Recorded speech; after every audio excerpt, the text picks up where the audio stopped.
Selamat pagi, shalom semuanya, selamat pagi. Kali ini saya tergerak untuk membahas fenomena mempertuhan gelar nabi. Apa tuh artinya mempertuhan gelar nabi? Jadi gini saudara-saudara ya, memang ada fenomena yang luar biasa. Tim Protestan, tim Katolik mengatakan Nabi sudah nggak ada. Ini sebenarnya suatu proyek yang perlu dibahas serius. Apakah di sini ada pasal 378, pasal penipuan? Saya katakan kalau memang Nabi tidak ada lagi di dalam perjanjian baru, siapa Nabi terakhir? Mereka akan menyebut Yohanes. Kalau mereka menyebut Yohanes, mereka akan terjerat sendiri. Mereka akan terjepit sendiri karena, bentar ya.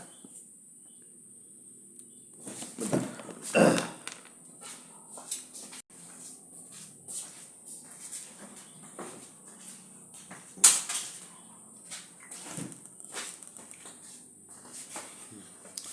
Kenapa terjerat sendiri? Kita main ayat aja saudara-saudara ya.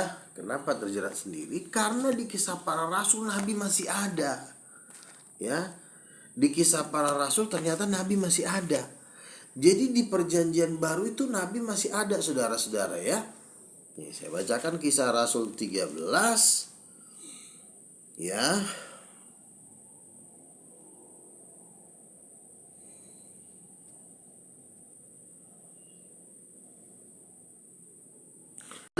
Kisah Rasul 11 saya bacakan 11 ayat 27. Pada waktu itu datanglah beberapa nabi. Berarti ada beberapa nabi saudara. Nah ini kita kesempatan untuk mengikat leher orang-orang yang mengatakan bahwa nabi terakhir adalah Yohanes Pembaptis. Ya, nabi udah nggak ada, nabi udah nggak ada. Nah sementara di sini nabi masih ada, bahkan beberapa nabi. Bisa itu 5 nabi, bisa itu ada 4 nabi. Nah sekarang untuk menjerat mereka ini kita tanyakan dulu kepada mereka, siapa nabi terakhir? Dibilangnya Yohanes Pembaptis ya.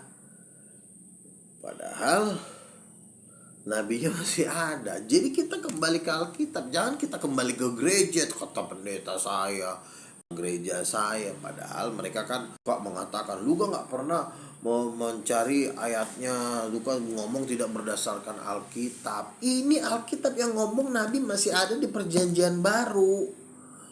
Sementara gereja-gereja kalian mengatakan nabi sudah tidak ada, sudah berhenti di Yohanes Pembaptis. Nah ini kita harus kejar, sekalipun mereka lari ke liang kubur kita kejar gitu ya. Jadi ini sangat luar biasa. Iya, jadi katanya kan nabi nggak ada. Kita harus konsisten dengan kita. Nabi terakhir Yohanes Pembaptis. Ternyata nabi terakhir bukan Yohanes Pembaptis. Bahkan di sini ada beberapa nabi dikatakan ya.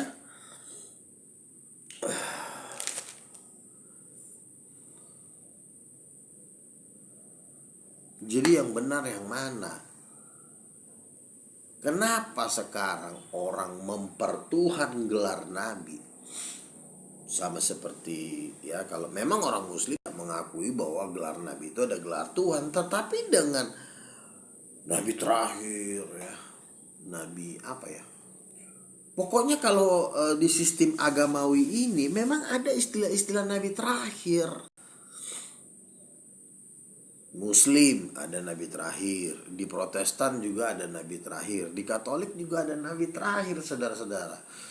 Nah ini kan suatu project mentiadakan gelar nabi. Ini bahaya ini. Ujak ini di neraka di pantatnya nih ya saudara-saudara ya. Nah ini perlu saya akan naikkan lagi topik ya.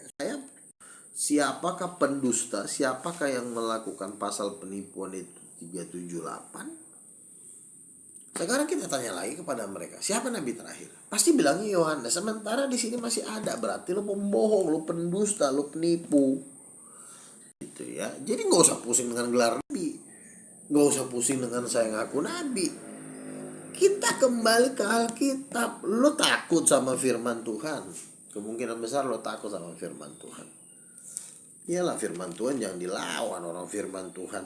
Nih, ada lagi di sini nih ya. Coba. Sama seperti bahasa roh. Di dalam Alkitab mereka bahasa roh udah nggak ada. Itu cuma karunia. Kenapa di gerejamu nggak ada bahasa, sementara di Alkitab ada? Itu kan suatu kebohongan, suatu penipuan itu namanya. Dan ini akan tetap saya bawa saudara, bila perlu kita bawa ke pengadilan atau kemana gitu ya. Saya akan buat nanti suatu konferensi atau suatu debat terbuka. Saya akan suruh mereka memegang perkataan mereka bahwa Nabi sudah terakhir. Ya, kalau Islam sih udah kita paham lah. Yang Kristen ini katanya Nabi udah nggak ada, sementara di Alkitab aja Nabi masih ada.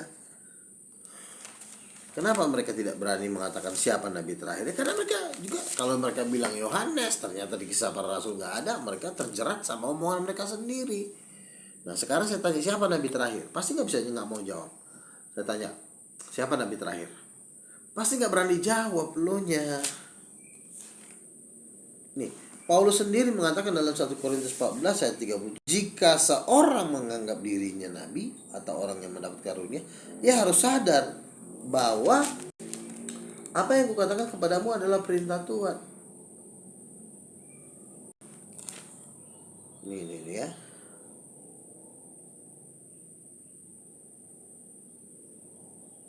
Nih. Jika seorang menganggap dirinya nabi, jadi mengatakan diri nabi itu nggak salah. Ya, nabinya masih ada kok. Alkitab aja mengatakan dia nabi. Ya kalau dia masih rubah, Alkitab ngomong dia nabi, lu rubah jadi karunia nabi. Ya nggak begitu. Alkitab bilang dia nabi, ya dia nabi. Jangan bikin ajaran-ajaran palsu di sini ya. Ingat, saya akan kejar kamu sampai ke liang kubur ya. Kamu jangan lari. Saya akan kejar kamu sampai ke liang lahat. Kejar, sembelih di dalam Yesus secara debat.